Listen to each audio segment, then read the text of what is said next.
చిరకాల మిత్రులు, నాకంటే వయసులో పెద్దే కదా, కాబట్టి గౌరవం ఇవ్వక తప్పదు.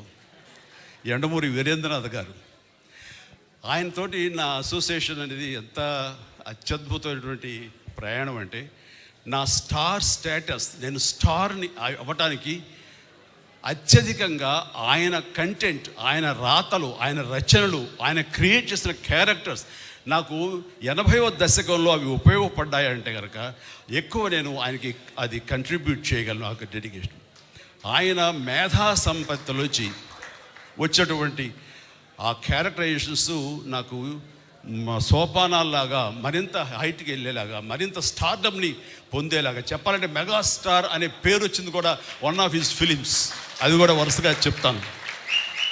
ఒకరోజు అమ్మగారు నెల్లూరులో ఉంటుండేవారు, నాన్నగారును, నేనేమో చెన్నైలో మెడ్రాస్లో ఉండి అటు ఇటు వెళ్తుండేవాడిని. అది 1981 ఆ సమయంలో అరే నాన్నారే, నేను అభిలాష అనే నవల చదివానురా, అందులో హీరో పేరు కూడా చిరంజీవి.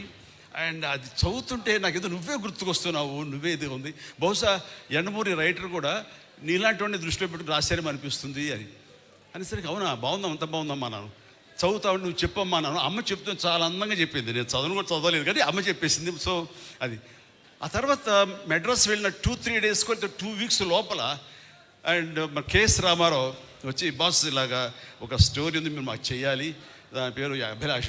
ఏవి కాకతాళీయం, ఆయన పెన్ను పెట్టి శ్రీకారం చుట్టిన క్షణంలో నన్ను తలుచుకున్నారో లేకపోతే చిరంజీవి అని పేరు ఎందుకు పెట్టారో తెలియదు కానీ అది సినిమా నాకే రాసి పెట్టుంది. ఆ రాత నాకు ఒక మంచి అత్యద్భుతమైనటువంటి విజయాన్ని చేకూర్చిపెట్టింది, నాలో కాన్ఫిడెన్స్ పెరిగింది. ఇక మన స్టార్గా ఈ ఫిల్మ్ ఇండస్ట్రీలో మన స్థానం సుస్థిరం అనే అభిప్రాయాన్ని కలిగజేసిన సినిమా ఒక అభిలాష. ఆ అభిలాష సాంగ్స్ ఇవాళ మార్నింగ్ నేను రాడిసన్లో నేను జిమ్ చేస్తుంటే వాడు మొత్తం, నేను వచ్చాను కదా హుషారు వేసాడు, మొత్తాన్ని సాంగ్స్ పెట్టాడు.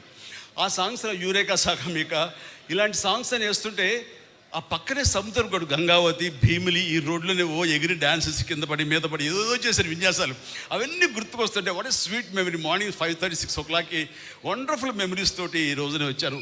అదంతా కూడాను కెఎస్ రామారావు గారు, యండమూరి వీరేంద్రనాథ్ గారు, మన కోదండరామరెడ్డి గారు, వీళ్ళందరి యొక్క, ఇళయరాజా గారు ముఖ్యంగా, వీళ్ళందరి యొక్క కాంబినేషన్లో నాకు అందించేటువంటి గొప్ప ఇది.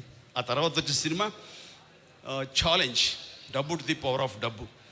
ఆ సినిమా దాని ప్రభావం ఎంతంటే, ఎంతమంది యూత్ని మోటివేట్ చేసిందంటే, అండ్ మనకేమీ లేదు కదా, మనకేం చేయలేము, మనకు దిక్కుముక్కు లేదు, మనం ఒంటికాయ సొంటుకొమ్ము లాంటి వాళ్ళం, ఎలాగ రాణించాలి ఇక్కడ, ఎలా డబ్బు సంపాదించాలి, లేదా ఎలాగా ఏదైనా అచీవ్ చేయాలి అనే వాళ్ళకి అది ఆన్సర్, మంచి ఆన్సర్ అది. అండ్ అది ఆ సినిమాలో నేను ఆ క్యారెక్టర్ చేసిన విధానం ఈ రోజుకి నన్ను మీటింగ్ చాలామంది చెప్తుంటారు, సార్ ఈ రోజున మేము పెద్దవాళ్ళు అయ్యామంటే మాకు ఏమీ లేని క్షణంలో, ఏం లేని టైంలో మాకు ఛాలెంజ్ అనే సినిమా మాకు ఎంతో స్ఫూర్తి ఇచ్చింది అంటుంటే వావ్ అంటున్నాను. అది ఆయన బ్రెయిన్ చైల్డ్, కానీ బయట మా ద్వారా బయటకు వచ్చింది కాబట్టి ఎంతో కొంత క్రెడిట్ మేము తీసుకుంటాం. అంతే ఆనందం ఆయన ఎంత పొందారో అంతే ఆనందం మేము పొందుతున్నాం. ఆ రకంగా వచ్చిన తర్వాత వచ్చే సినిమాలు మరణమృతం కానివ్వండి, రక్తసింధూరం కానివ్వండి, అన్ని సినిమాలు ఇట్లా ఎన్నో సినిమాలు మనం లిస్ట్ చూసాం. ఆ సినిమాలన్నీ కూడా నాకు అంతటి పేరు ప్రఖ్యాతి తీసుకొచ్చింది. కాబట్టి నా యొక్క ఎదుగుదలలో, నా స్టార్డమ్లో ఆయన యొక్క నా సింహభాగం మా యండమూరి గారికి ఉంది. నాకు చాలా సంతోషం. థ్యాంక్ యూ యండమూరి గారు, ధన్యం. తర్వాత ఇందాక ఒక మాట అన్నారు, అది కంక్లూడ్ చేస్తాను. నీ ఆటోబయోగ్రఫీ ఎవరు రాస్తున్నారని. ఆటోబయోగ్రఫీ అంటే నేనే కదా రాసేది అనుకున్నాను. నువ్వు ఎక్కడ టైం ఉంటుంది లేదు, నీవు చెప్పు, మేము ఎవరు రాసుకుంటాం, నీకేమైనా ఇంట్రెస్ట్ ఉందా, ఖచ్చితంగా చెప్తే రాస్తాను. నిజంగా యండమూరి లాంటి గొప్ప స్టార్ రైటర్ ఎవరు అన్నా ఒప్పుకోకుండా ఉండదనుకోండి, ఎవరు ఒప్పుకు తీరాల్సిందే. ఒకే ఒక స్టార్ రైటర్ ఎవరైనా తెలుగులో ఉన్నారంటే అది యండమూరి వీరేంద్రనాథ్ గారు. అలాంటి గొప్ప కలం, బలం, మేధస్సు ఉన్నటువంటి యండమూరి వీరేంద్రనాథ్ ఈ రోజున నా ఆటోబయోగ్రఫీ రాస్తాను అన్న మాట అనడమే నాకు ఎంతో ఉత్సాహాన్ని ఇచ్చింది. అందుకని ఇది ఎలాంటి అత్యద్భుతమైనటువంటి వేదిక.